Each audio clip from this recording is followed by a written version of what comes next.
I'll be talking about primary research. Now, primary research is one that you've actually gone out and collected yourself. It hasn't been found on the internet or in a book or something, like, for example, focus groups.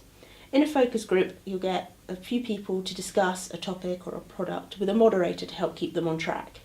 Now, the purpose is to measure the attitudes of the customers. It gets you, the researcher, an idea of how your product might be discussed by people when they've bought it and they're trying it at home. The second type of primary research is interviews. Now, in an interview, you, the interviewer, will ask your interviewee a series of questions, and they can gain huge amounts of qualitative data. This can be a little bit time-consuming, as all the questions have to be prepared beforehand to make sure you're asking the right thing.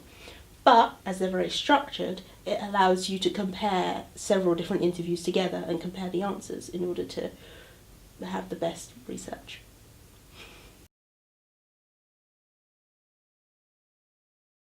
Today I'll be talking to you about secondary data. Unlike primary data, secondary data is data that's been collected by someone else, whether this is your friend going out and getting the data for you for your research, or someone else conducting similar or the same research and uploading it to the internet for everyone to see. The first type of data I'll be talking to you about are books. Now, books are considered extremely reliable because they are considered correct, otherwise they wouldn't have been published in the first place. They're also very specific to a particular topic, which means that there's a lot of useful information that's been put into one place. However, once a book has been published, the information cannot be changed, and the information can lose validity and become dated and unimportant.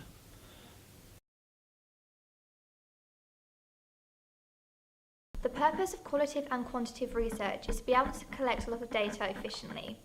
Quantitative allows you to discover how many people will be interested in your product.